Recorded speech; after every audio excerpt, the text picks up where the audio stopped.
എന്നും ഒരേപോലെയല്ലേ ഉണ്ടാക്കാറ്. അപ്പോൾ അതേപോലെ ഒന്ന് ട്രൈ ചെയ്ത് നോക്കിട്ടോ. കഴുകി വെച്ച ചിക്കനിലേക്ക് തൈര്, ഇഞ്ചി, പച്ചമുളക്, വെളുത്തുള്ളി പേസ്റ്റ്, അല്പം മല്ലിയില, പുതിനയില, പിന്നെ മഞ്ഞൾപ്പൊടി, മുളക് പൊടി, മല്ലിപ്പൊടി ഇതും കൂടി ഇട്ട് കൊടുക്കുക. പിന്നെ നമ്മൾ വറുത്ത് വെച്ചിട്ടുള്ള സവോള അതാണ് ഇതിലേക്ക് ചേർക്കണേ.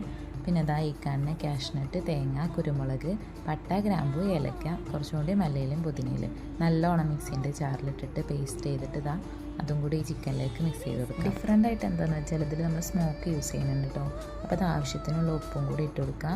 നമ്മൾ ഫ്ലെയിം ഓൺ ആക്കുന്നതിൻ്റെ 10 മിനിറ്റ് മുന്നേ ആണ് കേട്ടോ സ്മോക്ക് ചെയ്യേണ്ടത്.